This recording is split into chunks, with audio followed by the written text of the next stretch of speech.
ئەم کتێبیان زەینەب کچە گەورەکەی پێغەمبەر صلی الله علیه وسلم ئەگەر لێرە ببینی سمبولی وەفا و خۆڕاگری هەڵسەنگانی خۆت چەنی پێدەیت دەلەدی ئێمە زۆر تایبەتە.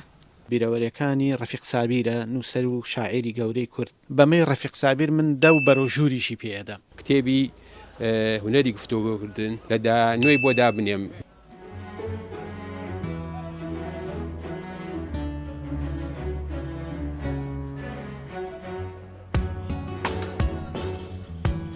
کاکامیل لە ناوەندی چوارچرا لە ماوەی ڕابردوودا پڕفرۆشترین کتێب لای ئێوە چی بووە؟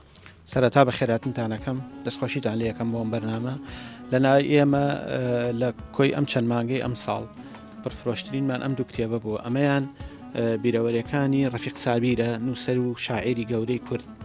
ئەمەشیان ڕۆمانێکی فارسیە لە فارسیەوە وەرگێڕانی بۆ کراوە پشت کۆڵانەکانی بێدەنگی کە ئەکرێ بڵێن لەم ماوەیە پڕفرۆشترینی کتێبەکانی ئێمە بووە. ئەم دوو کتێبە ناوەڕۆکانی باز لە چیە؟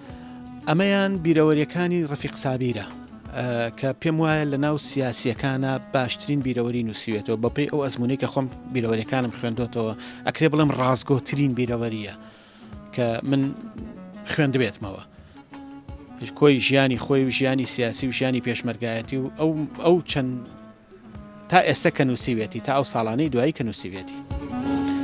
ئەمەشیان ڕۆمانێکی فارسیە و لە ناو ڕۆمانە ئێرانەکانی شا ئەکرێ بڵێم باشترینیانە.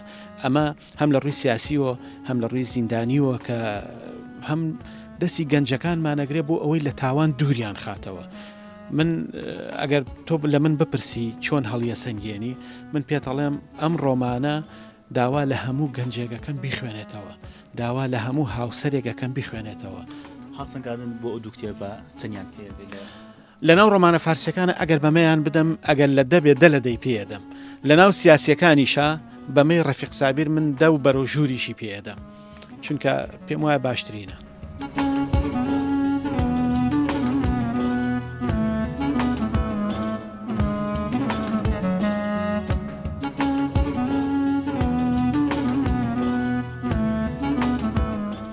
لەوانی کە زۆر پڕفرۆش بووە لە ماوەیە بەنسبەت گەشەپێدانی مرۆیی کە ئێمە بابەتێکی زۆرمان لەو بابەتەوە هەیە کتێبی هونەری گفتوگۆکردن. ئەم کتێبە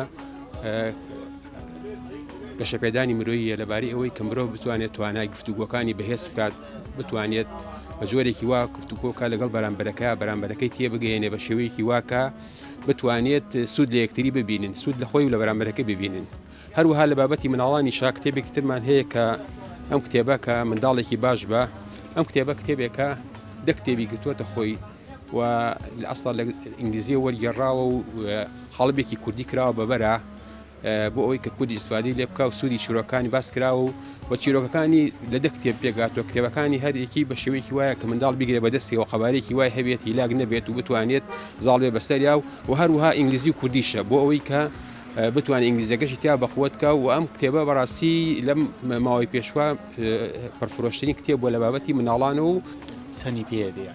وەڵای ئەو کتێبانە وەکو ئەوەی کە کتێبی هونەری گفتوگۆکردنەکە کەسێکی بەتوانە وەریگێڕا و نەتوانم بڵێم یعنی وەکو گەنسبەتی دەدا بنێن لەدا نوێی بۆ دابنێم نۆ لە دەی بۆ دابنێم چکات دەلەدە ئەوە بڵێم تۆزە خورسەگینا ئەتوان بڵێم دەلەدەیشی بۆ دابنێم ئەو منداڵانش بۆ شێوەیە کە تا ئیسا لەخوا بەزای بێت بە شێوەیەکی وا بووە ئەم ماوەیە کە خەڵک دەساودەستی پێکردووە هیچ سوئینێکی دەتیان نەبووە. ئەوش دەتوانم بڵێم بۆکو نیسبەت دەگەر دەدابنین نۆ ئەگەر دەلەدێش هەبێت دەلەدێشی بۆ دابنێم لەبەرەوەی کە تا ئیسا ئەوەی کە بینی بێتی و خەڵک هەینی پێکرد بێت شتێکی وانە هاتۆ دەسەر کە بڵێن ئەمە ڕخنەیەکی وایە کە قابیلی ڕخنە بێت.